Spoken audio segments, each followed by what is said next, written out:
The following episode of the Maui Chamber of Commerce's Business Matters was originally broadcast on December 20th, 2022.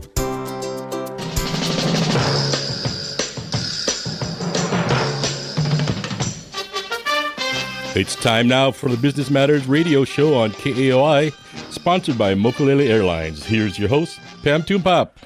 Hey, good morning, Gary. Thank you for the introduction. Well, aloha and welcome to the Business Matters radio show. I'm your host, Pamela Toompop, president of the Maui Chamber of Commerce. And this morning, first and foremost, given the storm that we are all undergoing, I just want to say to our County of Maui, Mayor Victorino, he came in to office with a storm, and apparently he's going out with a storm. But he and his team always work very hard, and so want to thank them for the work that I know they're doing during this time. As we've been watching flooding and power outages. And, of course, I really want to thank the team as well at Maui Electric Company.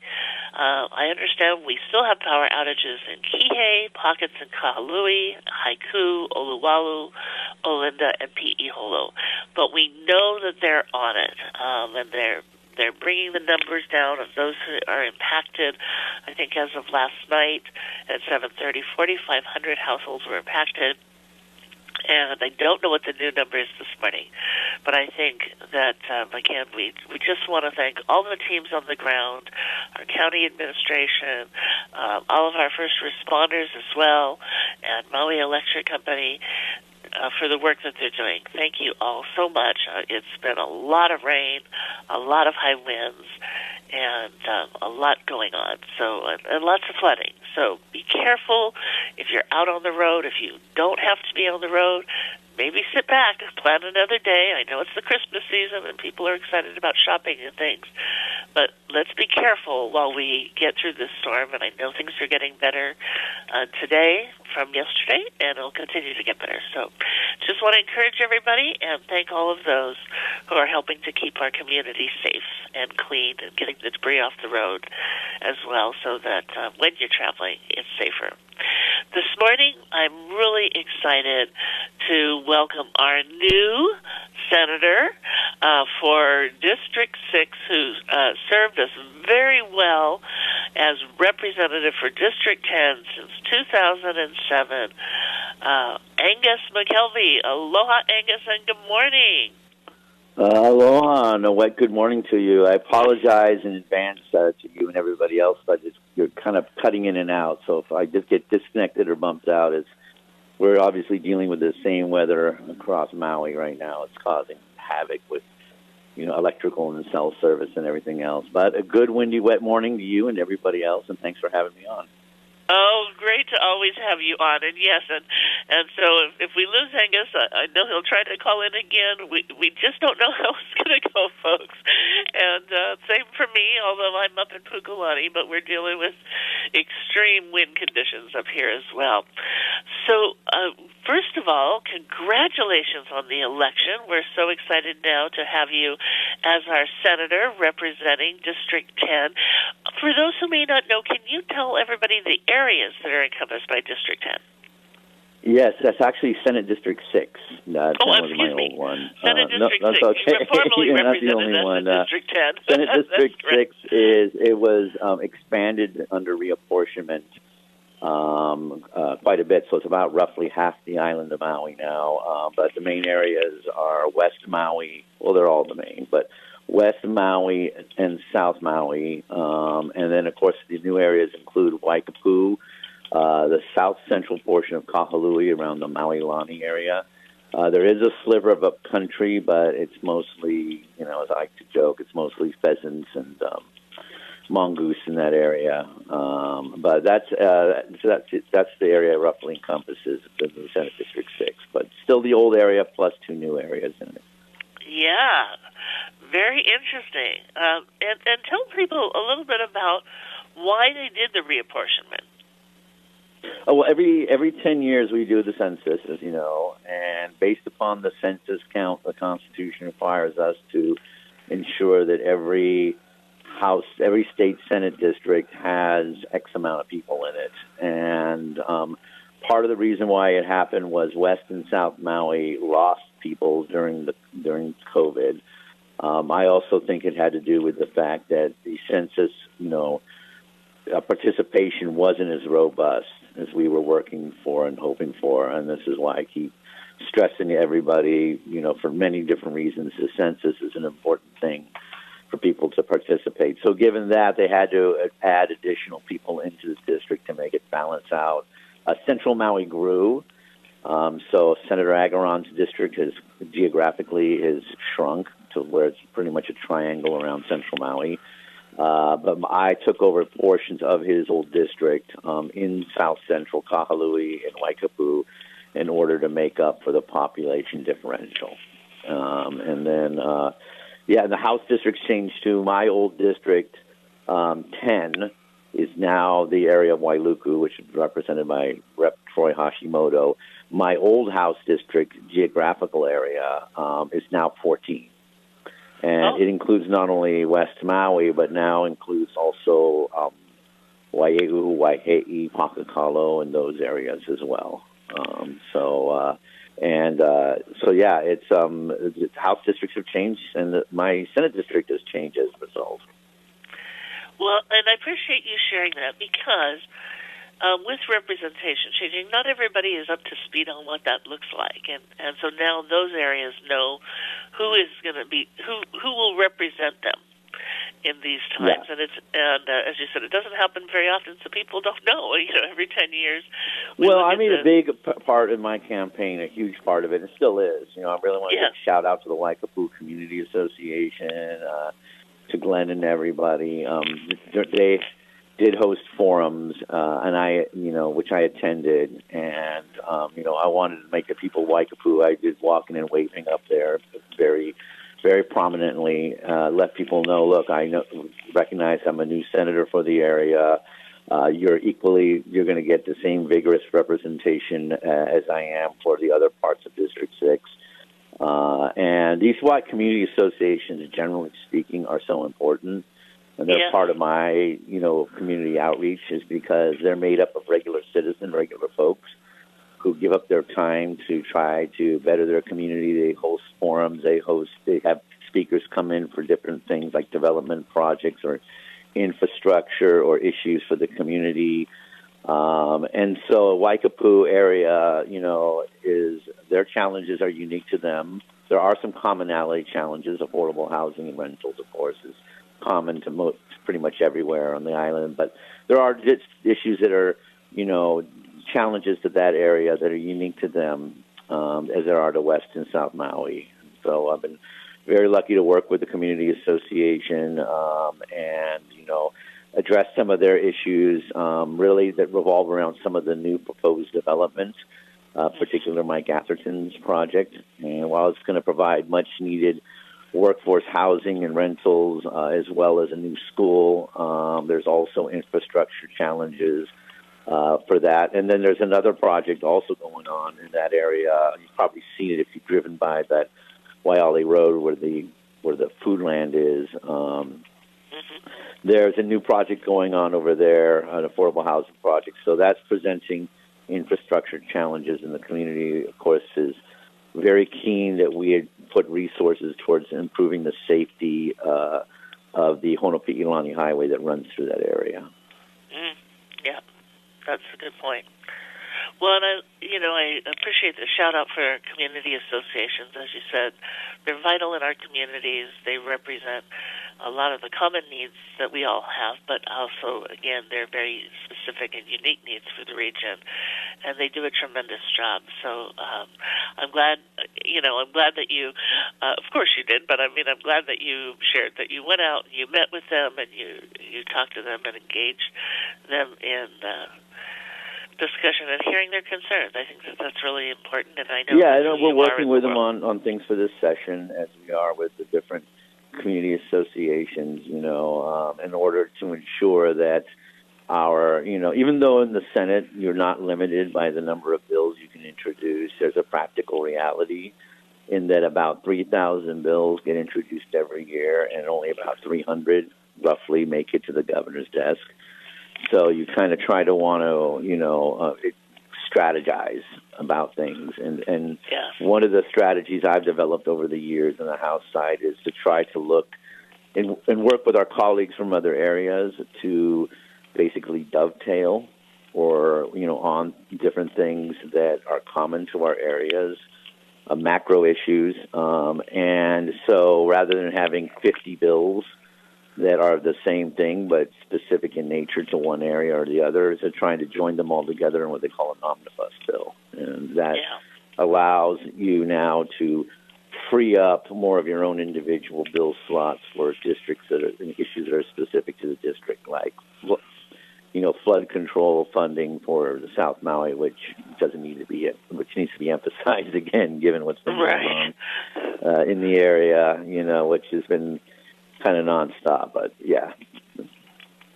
Well, let's talk about some of those. You brought flood control for South Maui, absolutely. Let's talk about some of the things that you think are going to be the top issues that our legislative team, including you, championing these issues, will be working on this year. Well, like I said, there's going to be the macro issues, and then there's going to be the district-specific issues. The macro issues, a big one, the big elephant in the room is, of course, affordable housing and rentals.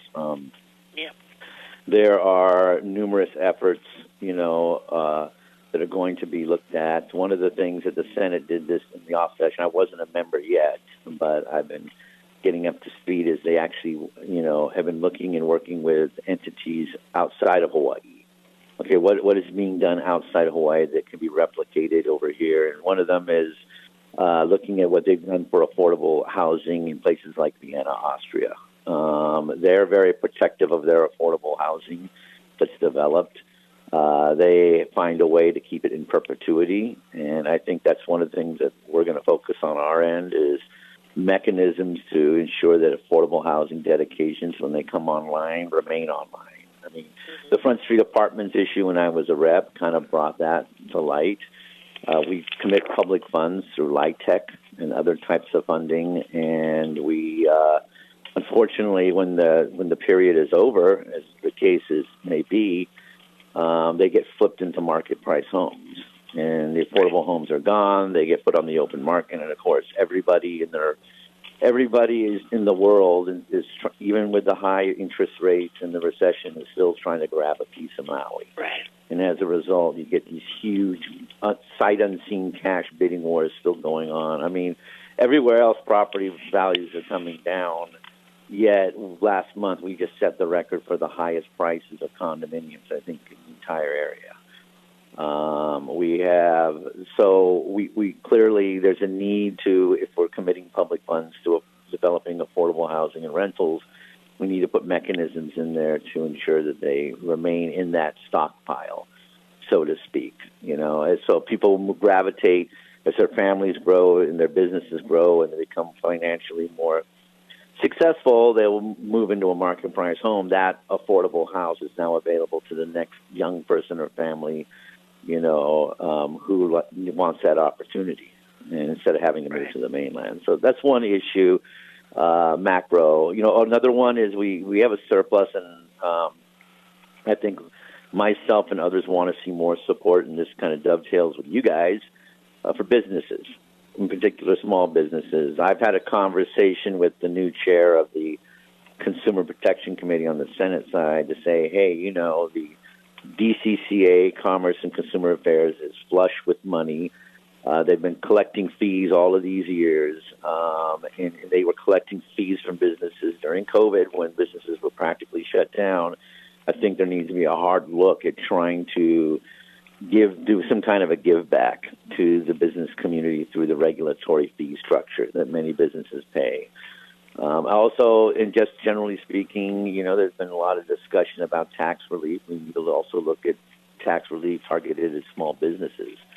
Those businesses that,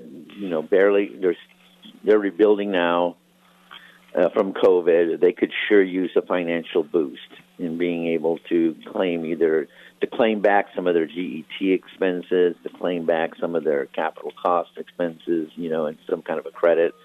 But something, to assist them, both on the regulatory side as well as, the financial side. And of course, the other issue would be, I guess, finally speaking, is, for us, macro-wise, is going to be looking at education. We're looking at trying to draw down some of these new fundings, like the 3Rs funding that just got made available, as well as trying to modernize our campuses, particularly now that active shooter regiments, unfortunately, need to be implemented at our schools. So those are the macro ones, issues. For the district specific, I think the big ones, the storm, obviously the flooding. I met with Halakala Ranch recently. We're trying to be proactive to talk about, okay, what can we do to try to fund and change the dam liability law so we can get construction of retention basins uphill from the South Maui area. How do we want to fund, there is an ongoing flood control effort being done by a nonprofit that includes the ranch. Phase 1 was funded by my predecessor. Phase 2 is partially funded. We want to go and get more funding for Phase 2 and funding for the next phase, Phase 3. But as the ranch themselves pointed out, and that we're keen on ensuring that as mitigation controls get put into place, it's not just cement, huge cement, conduits, but we try to implement some kind of vegetation retention and, implementation into the causeways themselves so that when water comes down, the vegetation will grab the water and help filter it out and catch a lot of the silt. Because obviously to put in big, huge cement channels, the water just steamrolls down the mountain and carries a lot of dirt and other things right into the ocean. And that, unfortunately, but we have kills the reef. good solutions on that with vetiver. Vetiver's roots grow. Yeah, vetiver is one of them. Actually, it's funny you should mention that. It came up during the KCA Community Association. Oh, wait, Angus, for some reason you're a little more distant. Say that again. We were just talking about vetiver. I'm so sorry about that. Yeah, we're having the issues. That came up during the Kihei Community Association forum. Yeah. And again, to go full circle to community associations. And that's something that we discussed with the ranch. Okay, we want to fund these things, but we want to ensure there's a vetiver and other types of vegetation element to it. And it's, like you said, it's proven wildly successful in Hilo in helping them. It controls the erosion of the existing channels. It traps, silt and other types of sediment coming down. And it is benign to our environment. It's not invasive that will all of a sudden, like poha or other types of things, all of a sudden blow up and be everywhere and impact the native species and other things. And also the other thing is that they've got a pilot going on, and we want to build on that to try to reclaim the R1 water from the Kihei wastewater treatment facility. Right. And they identified that you could use PV to pump the water uphill to a holding area, and that gravity could then carry it back down to the South Maui area for watering, particularly for golf courses, highway medians, public parks, and things like that. And so this is something that they've just started a pilot on, and I'm excited about trying to work with them on getting funding and for planning and design for trying to expand it greatly. But again, I bring up the dam liability law is something that we passed years ago when I first got into the House.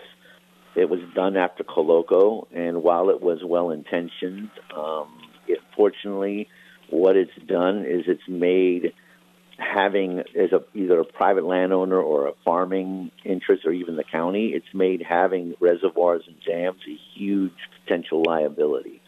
So what you've seen is that entities are decommissioning them all over the place. And we desperately need them to be reconditioned and new ones to be developed. But we need to look at trying to amend this law so that if there is a fatal breach, families who are impacted like Koloko will know that they can be, can recover, but at the same time not make it so onerous and stringent like it is now, to where like your agricultural entity or the county, you're like, okay, it's too much of a liability on us under this law to rehabilitate or recondition this dam or keep using it, and we decommission it. And now there's no place to store R1 water. There's no Right. place to, as you know, if you try to grab water going down from events like this, there's no place to store it anymore. The fires that you saw in West Maui, there's no ability to have readily accessible water to go ahead to assist in firefighting. And, of course, agriculture. It goes without saying. those are And, you know, points. anyway, go ahead, sorry. Oh no, I'm just saying. We saw that too with the dam that Mahipono had on their land, and I mean it's in a lot of the discussions that I hear today, a lot of people are saying, "Hey, this we have to decommission this dam." Well, and although it's been a dirty word, there is some value in water scalping. And the idea of water scalping is like what we have going on now. You have these huge rain events and water comes pouring off, and you catch that runoff and store it. And then it can be used. But in order to do any kind of scalping for the South Maui area, you need to have reservoirs and dams in place and control basins, in order to not only capture it, but what water is allowed to go downhill can basically be held back and come down not come down in a huge deluge. So, so that's why addressing this law this session is going to be, I think, critical. If we're going to actually try to implement the physical structures needed to go ahead and do that. Other bill this year for South Maui is going to be, I think the big discussion in the community is, now that the school is coming online, is a grade separated access to the high school down there. As you're aware, the LUC, followed by the county, put a condition in that the school can't open without a grade separated crossing, and so the community's been, debating back and forth between an underpass and an overpass to connect the school. But without getting either one done, the county, it appears, won't give a certificate of occupancy for the school to fully open. There's about 30 kids now. They're being temporarily using Lokelani Intermediate, which is has some capacity. But the buildings are done for the first phase. They're ready to go. We're hoping that the former planning director had discussed the idea, and I put quotes in the air, to discuss the idea of issuing a temporary certificate of occupancy so that 30 kids could use the facilities up there temporarily until the end of the school year. But this session, we're going to definitely have to address funding for one of those, not only funding for one of the alternatives, but also to work with the new governor on getting what they call a traffic emergency zone declaration to be able to speed it up. If we can make it a design-build project, if we can get that declaration from the governor, we can cut down the anticipated construction time, which, as you know, Pam, with government projects can go years and years and years. And years. And so that's we have to put in all of these types of things to fast-track it as fast as possible. But I think the big thing is, eventually, we're doing a survey ourselves. I'll let everybody know out there. We'll be publicizing the SurveyMonkey link soon. We invite everybody from South Maui to take it, but one of the questions on the South Maui survey is exactly that. Which do you prefer? But we got to come to a decision quick, because if we keep going back and forth on discussing the two alternatives, and we don't put in the funding to pick one, what I fear is going to happen is, by the time the school will be ready to fully open and take more kids, and the county will say, okay, enough temporary certificates of occupancy, you need a permanent one, and we can't issue one because there's no grade-separated crossing. And now the new high school all of a sudden is shut down, and kids are forced to, and parents, and the schools themselves are forced to scramble to come to, for instance, all the kids that are going to Baldwin now will have to turn around. If they're supposed to go to Kihei, will all of a sudden have to pivot back over to Baldwin again. So, my hope is that the survey will give clarity from what the community is. I think, in my mind, the parents have a huge say in this of the kids, not only high school kids, but also of kids who are going to go into high school over the next 10, 15 years. Hopefully we can be able to get a decision made by the community, and we can move quickly to get it funded and get a traffic emergency zone proclamation. Yeah, and what I want to remind people is... Go ahead, sorry. Time is money, folks, and time is money, exactly. And the thing is the big, the sword of Damocles that's hanging over all of our necks collectively is the fact that if nothing gets done, if the debate rages on, and there's no decision made. We're losing you. Just getting a little softer. Move a little closer to the mic. Okay, sorry. Can you hear me now? No, that's okay. I know you're passionate about this. I was just going to say the sword of Damocles that's hanging over our neck is the fact that if we don't come to a decision and get it funded and built, that the school will close down or not be allowed to fully open. And this was all for the kids. So much investment has been put in this for the kids, and we shouldn't be getting hung up on one final nuance at the end of this. Yeah, and we've identified areas, and this is another issue that we're looking at this for both West and South Maui. We've identified areas within the campus that could potentially be used for teacher and staff housing. We've also identified in areas behind the high school, which have been entitled in the community plan for workforce housing, and we've reached out to the entities that are working on that, and they are very open to perhaps allowing this, of dedicating the housing behind the high school itself to be used for additional simple teacher and staff housing. We're looking at the same thing for Lahaina Luna. We've identified a space within the campus itself for teacher and staff housing and rentals, as well as some of the apartments that are in the boarding dorm. Because this is a huge thing, we're having a teacher shortage, we're having a substitute shortage in our schools, and if there's a way for us to build upon the money, I went ahead and last session the Maui delegation secured funding for a teacher housing pilot project in Lahaina, off the bypass in Lahaina Luna Road. And the idea is, okay, let's move forward aggressively and identify areas and that we can do this, expand it.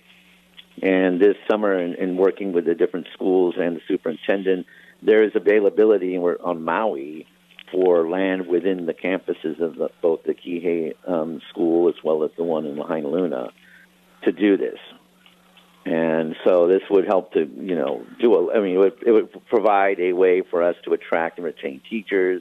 It would help to provide an additional staff to live on campus. So the campus, these campuses are not only used during the school year, but they're also used for sporting and community events and everything else beyond the school year.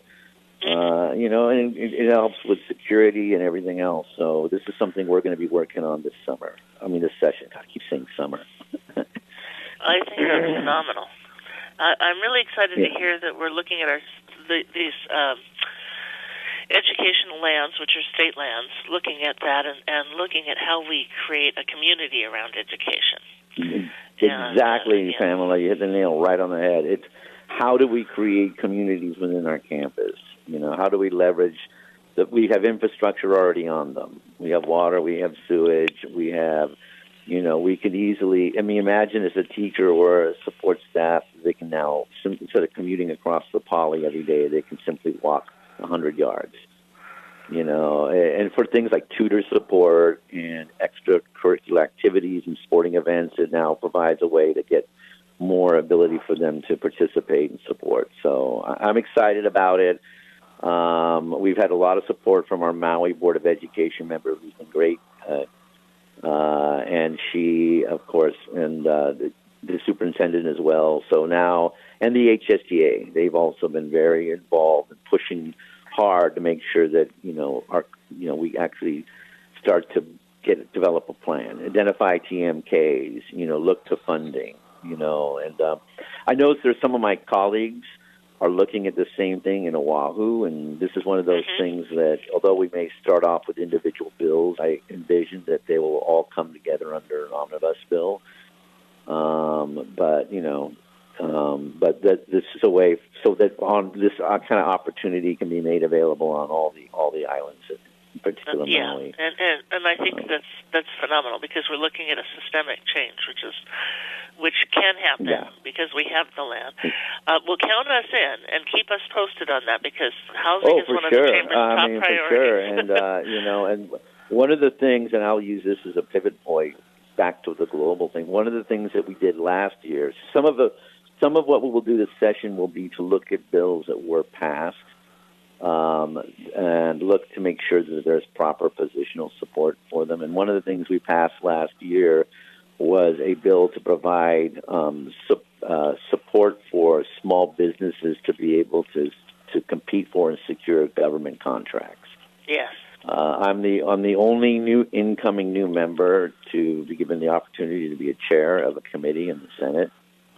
And the committee is government operations, and this is an area where the committee will be looking at to see, okay, are these positions filled? And if not, what do we need to provide extra funding for them or re-describe them? And, what are we at insofar as trying to reach out to businesses and business groups like yourself so that we can educate small businesses, minority-owned businesses, Native Hawaiian businesses, women-owned businesses, disabled-owned businesses, all of them, on how they can successfully compete for government contracts to provide essential services that are procured out. And, this is an opportunity for many small businesses to be able to serve the community and as well as to provide the kind of quality service that, and products that they've been providing to the public at large for years. And so this is something we're going to be looking at this year.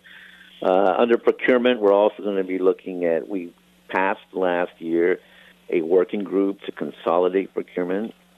A lot of these agencies over the years have had procurement spun out to them.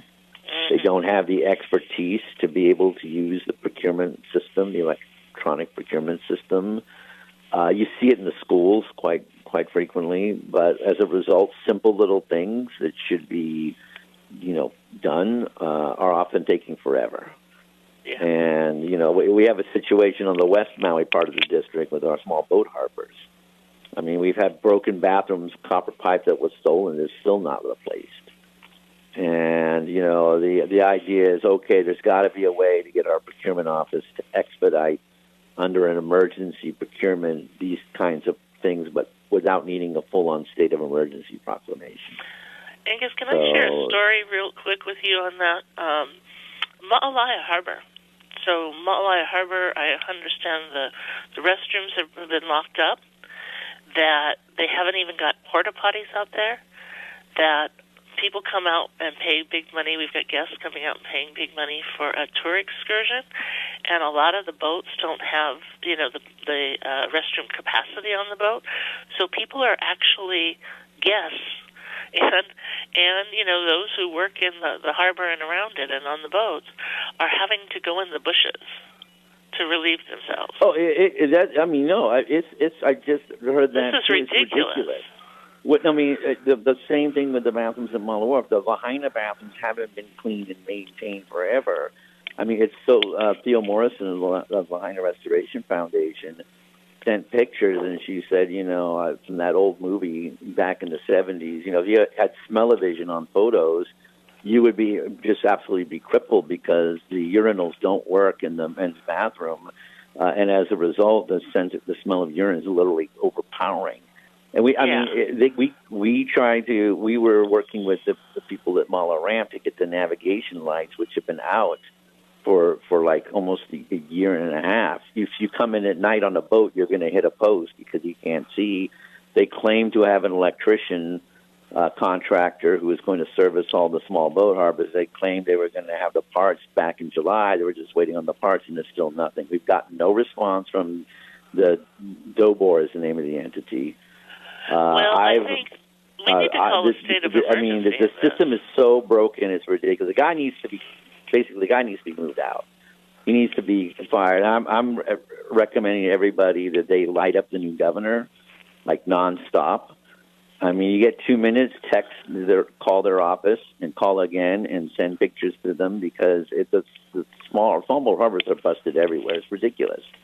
They need a new, and so one of the bills we're going to do this year is we need to do something about putting it under new management. It's not working. I mean, we generate all of this revenue for our small boat harbors.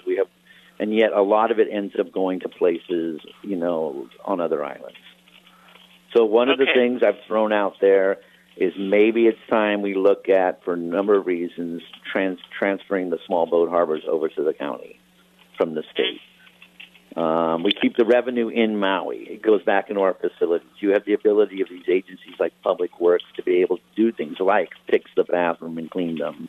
You have the ability where voters can go right to Wailuku instead of Honolulu to get their concerns porta addressed. Potties. So there's no reason they can't get urgent porta potties out there. We got companies I know. left and right to rent them. And this is one of the things that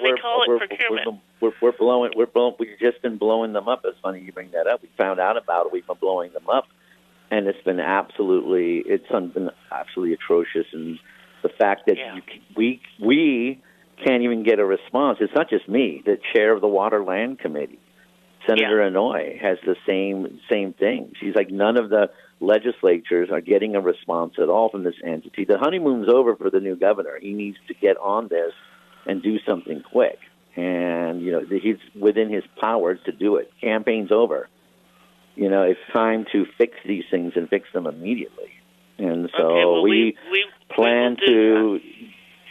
The DLNR chair who's been nominated is going to go through the confirmation process. And being the proverbial bad cop I've always been, I will be blowing them up in the committee hearings about why this is allowed to go on nonstop. Yeah. And so, but we are working on it. We're just as kicked off as you are, Pam. Yeah. Angus, I'm so sorry we are out of time, but I have loved every second of our conversation this morning. Well, thank you so much for having me on. I hope I can come on again. Absolutely. Especially during session, when the bills get introduced, I'd love to discuss specific bills, how people can testify on Zoom. I'll just leave you all with this. Zoom is now permanent. So you can testify from your phone, from your office. It only takes 5 minutes. It's face-to-face, where you can ask questions of actual decision makers and vice versa, and it does make a difference. A lot of good bills have died because nobody testified, and I've seen bills move fast, like quick, fast-track, because the community's jumped in. So with Zoom, Neighbor Islanders can be front and center for sure. So look forward to coming on again with you and talking more about that. And in the meantime, I hope have your listeners, and we're working hard for you every day on all the issues we discussed and then some. Oh, thank you so much, Angus, and we will. We'll have you on a regular basis so you can give us updates. And thank you for pointing out, again, that we had asked for a decade to be able to use the technology, and of course, COVID ensured that happened. But we're grateful. So we want to let's use it. Let's take advantage of it, Maui. I mean, that's right. We can make big things happen. Thank you, Angus. I hope you have a beautiful day. Stay dry. I'll let you all go. Aloha, Pam. Aloha, everybody. Bless you. Aloha. All right, we're going to be right back after a brief message from our sponsor, Mokulele Airlines. Mokulele Airlines operates the largest commuter airline hub in the country, right here in Kahului. Fly Mokulele from Kahului to Molokai, Lanai, Hana, Waimea, Kona, and now Hilo. Mokulele also operates the only flights between Kapalua and Honolulu. There is never a middle seat on Mokulele, and every seat has a window and aisle. Visit mokuleleairlines.com and take your next flight from the newly renovated Mokulele Terminal. Welcome back to Business Matters. Pam, are you there? We have Chris on the line for you. Fantastic. Thank you, Gary. Aloha, Christopher. Welcome back. Aloha, Pam. I asked Christopher to come back because we had another show where, unfortunately, we had some guests delayed, and when we got everybody on and everybody had a chance to speak, Christopher was in our third spot at the end of the show and didn't have much time to tell us about the exciting things he's doing. Yeah, it's all right. Thanks for having me back. Thanks for having me back, Pam. We are so pleased to have you back, Christopher, and so thrilled to have you join us. So, I want to kind of start again, since some people didn't get to hear all of the conversation maybe the first time, but you are with a company called Flagship Publishing that you own, and you have bought Maui no Ko'oi magazine. So let's tell people again about this transition in your life and how you came to own Maui no Ko'oi magazine. Well, thank you. It all starts with Diane Woodburn, a mighty publisher in America. We've been fans of Diane for a decade. We've known Diane.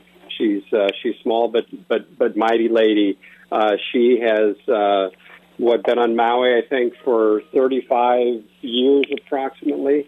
And she started Maui no Ko'oi magazine 26 years ago. Just a beloved institution on Maui that has done so much good for Maui with helping local residents to understand the place where they live and celebrating life here, as well as taking these great stories about Maui out across the world with an international magazine. And so we met Diane 10 years ago and have been reading her magazine ever since. And in that time, we've been building a publishing company on the mainland, very similar to Maui no Ko'oi magazine, with magazines in Colorado, Utah, and Nebraska.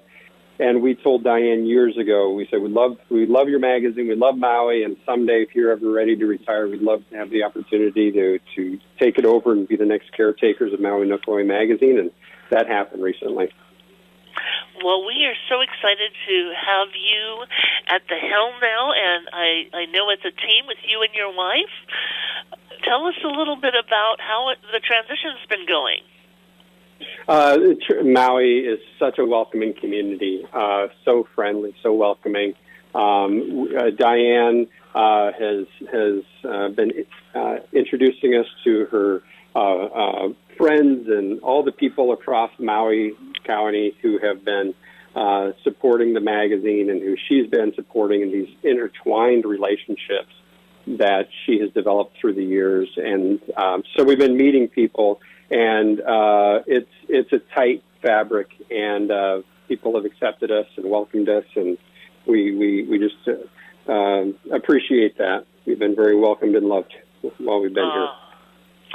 I'm so glad to hear it. Now, I know that you have been really reconnecting with the customers of Maui no Ko'oi magazine and sharing your vision for the magazine and coming up with for new ways for people to get involved. And tell everybody about what it looks like and what how you can help them expand their reach and get their message out through Maui no Ko'oi magazine.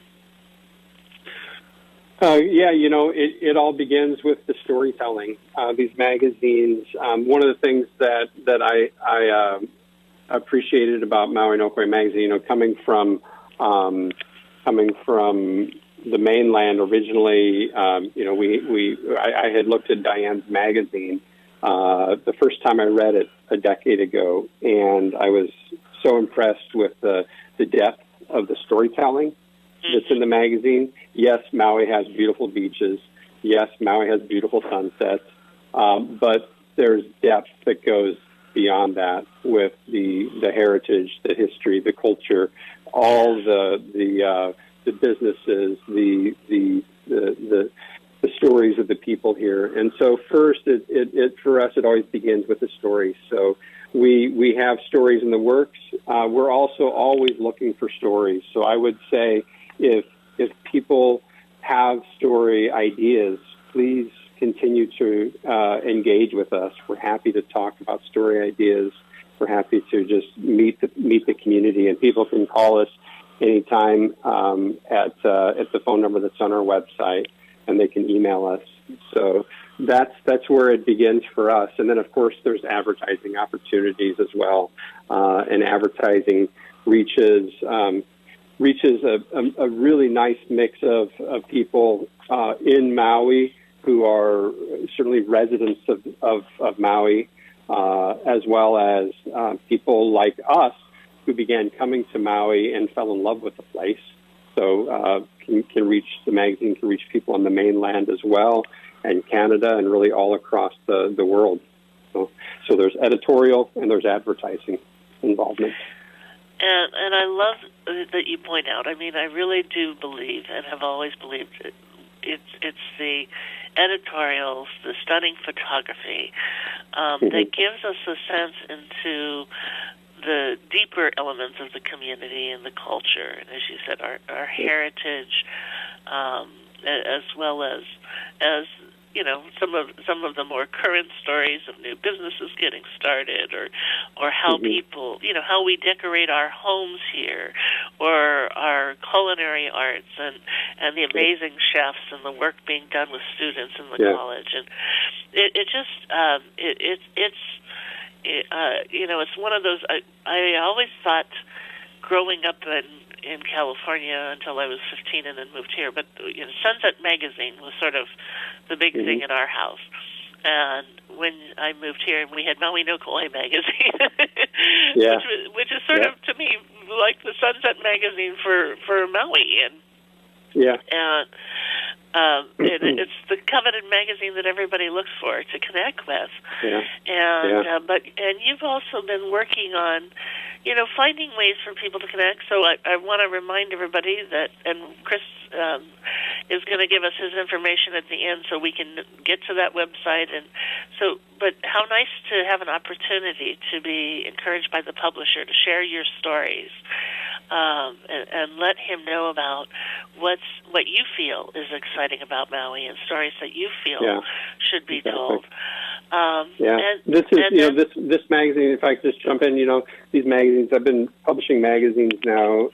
Before magazines, I was in newspaper journalism, and I was a writer and editor for my hometown newspaper back in Nebraska years ago, and that's how I got started. And so I have that kind of that community mindset when I come to magazines. And so magazine Maui no Kauai, again, what Diane has always done so well and what we will continue to do is the magazine is about the community, and it's this community involvement. It's a relationship. The community is involved. And so much, I think, in media these days, we see this top-down approach in media. And this is a grassroots approach. It's bottom. It's all of it swelling together, very organic, and that's something very special that I think is getting lost in media these days. And so letting people know, yes, this is a place for you to have a voice. It's a place for you to be celebrated. It's a place for you to be seen, and we want people's involvement, and that's very, very important, and it's important to the fabric of a community as well. The hometown newspaper, the hometown magazine, those hometown local places, sources that are really, really working hard to develop the stories and tell those stories and craft those stories and work with the writers and the photographers and those people who are interpreting life and culture. Again, so much of that is getting lost by this top-down approach, and frankly, by kind of some of this big tech approach to media that is, again, we just have to really be involved with our communities. And this is a shout out to all those out there who want to do that sort of work. Well, I really appreciate you saying that. And of course, we're watching this right now unfold with the Maui News as well. And really local community representation, local stories being told. This is a time to really revere that and to stand up for it and to encourage people to say, hey, this is important in our community. And I remember when you shared with me, I had once traveled to Lincoln, Nebraska, and I remember feeling at home in Lincoln, Nebraska. It's a small town, wonderful people, just sweet as can be, open arms, love to talk story with everybody, and it made me feel at home, like I was back in Maui. And when you said you were from Nebraska, I was like, yes, you bring that small town charm, and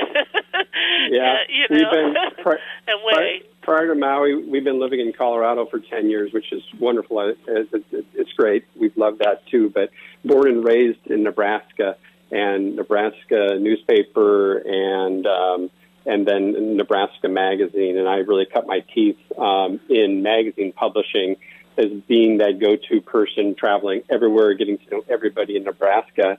And one of the things that has impressed me so much about Maui that I love so much is that it's that small town feel. It's the people relying on one another, that when there's needs, we step out and we help one another. Just a couple nights ago, my wife Angela and I were shopping at Walmart, and we went in to get like one thing. We were going to get one thing. And so we're like, do we need a basket? No, we don't need a basket. We don't need a cart. And of course, I'm the guy who's carrying. So I had one thing, and then pretty soon the next thing, and our kids were coming from the mainland to be with us for Christmas. And so we're like, oh, let's get this for Christmas. Let's get that for Christmas. Pretty soon my arms are full, and we're in the Christmas decoration aisle. And this really nice Hawaiian man looks at me. He's like, hey, brah, you should have got a cart. And my arms are totally loaded. And he just starts laughing at me. And then he says his wife, he tells his wife that he's going to take off. He tells her he's coming back. And so I'm standing there with all this stuff in my arms. And about 2 minutes later, big old smile, big guy comes peeling around the corner with a big cart. He's practically riding the cart in and slides right in and helps me load up the cart. And I told my wife, I'm like, that's the kind of stuff we do in Nebraska. We look out for one another, strangers, and we help one another. And that is so beautiful about Maui. I absolutely love that about this community. Hey, Pam, we're down to under 2 minutes now. Okay, thank you so much, thanks, Chris. I don't want to miss the opportunity for you to tell people how they can reach out to you. Go ahead, real quick. Yeah. You can call us at 808-242-8331. That's 808-242-8331. It's the same phone number that Maui No Ko'e has had. Our website is maumagazine.net, maumagazine.net. Awesome, Chris. Thank you so much. We're out of time again, but thank you so much. And for all of our listeners, I hope you stay safe and dry and have a beautiful Maui day. Blessings and a hui ho. Aloha.